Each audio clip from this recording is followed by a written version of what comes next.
Market हर रोज कुलांचे भर रहा है। सेंसेक्स और निफ्टी हर दिन नया रिकॉर्ड बनाते हैं। इन्वेस्टर्स की चांदी हो रही है और सबको लग रहा है कि इस बुल रन में उनके हाथ मोटा पैसा लगने वाला है। सेंसेक्स पर लिस्टेड कंपनियों का मार्केट कैप 300 लाख करोड़ रुपए के पार पहुंच गया है। हर और जश्न का माहौल है, लेकिन तेजी के इस दौर में ग्लोबल ब्रोकरेज फर्म CLSA ने एक बड़ी वार्निंग दे दी है। वार्निंग इस बात की कि क्या मार्केट बेहद ऊंचे लेवल पर चले गए हैं, क्या इंडियन मार्केट की वैल्यूएशन ज्यादा महंगी हो गई है और क्या ऐसे में आपको अब सतर्क हो जाना चाहिए। तो चलिए जानते हैं CLSA की रिपोर्ट में क्या कुछ कहा गया है।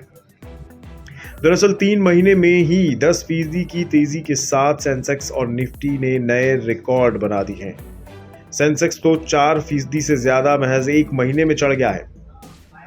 इसे देखते हुए CLSA ने कहा है कि बाजार अब बेहद बुलिश जोन में पहुंच गया है। गुरुवार को भी बाजार नए हाई पर पहुंच गया।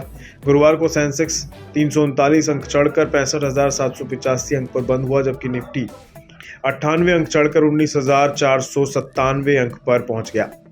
ये मार्केट का नया रिकॉर्ड हाई है और बुधवार को छोड़ दें तो बाजार बीते कई दिन से नए हाई ही बना रहा है। इसी तेजी को देखते हुए CLSA ने अपनी रिपोर्ट में आगाह किया है कि मार्केट्स की वैल्यूएशन बेहद ऊंचे लेवल पर पहुंच गई है। CLSA के इंडिकेटर इस बात की ओर इशारा भी कर रहे हैं। अपनी हालिया स्ट्रैटेजिक रिपोर्ट में CLSA ने कहा है कि हमारा proprietary India bull bear index March 2023 के एक्सट्रीम बेयरिश 8.2 के आंकड़े से उछलकर एक्सट्रीम बुलिश के 95.9 के आंकड़े पर पहुंच गया है। CLSA ने कहा है कि उसका India bull bear investor sentiment index अब 20 महीने के हाई पर पहुंच गया है। निफ्टी के करीब 2/3 स्टॉक्स अब अपनी एवरेज वैल्यूएशन से प्रीमियम पर ट्रेड कर रहे हैं। हालांकि CLSA ने कहा है कि भारत की ग्रोथ स्टोरी अभी भी बरकरार है, क्योंकि अगले 2 साल में भारत दूसरे देशों के मुकाबले सबसे ज्यादा अर्निंग्स ग्रोथ दिखा सकता है। CLSA ने कहा है कि गुजरी तिमाही के दौरान निफ्टी की फाइनेंशियल ईयर 2024 EPS में 1% और फाइनेंशियल ईयर 2025 EPS में 1.4% कटौती की गई है, लेकिन भारत अभी भी सबसे तेज अर्निंग ग्रोथ वाला मार्केट बना हुआ है। CLSA ने कहा है कि निफ्टी के शानदार परफॉर्मेंस के चलते इसका 12 महीने का फॉरवर्ड PE तिमाही की शुरुआत के 17.4 गुने से बढ़कर अब 18.6 गुने पर पहुंच गया है। इसका मतलब इसके एवरेज से 17.7% का प्रीमियम है।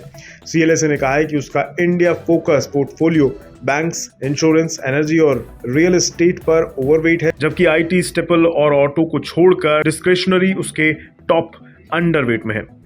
जून तिमाही में निफ्टी ने 10.5% तेजी दर्ज की और ये ब्राजील के 15.9%, जापान के 14.2% और रूस के 14.1% रिटर्न के बाद चौथा सबसे बढ़िया परफॉर्मेंस देने वाला इंडेक्स रहा है।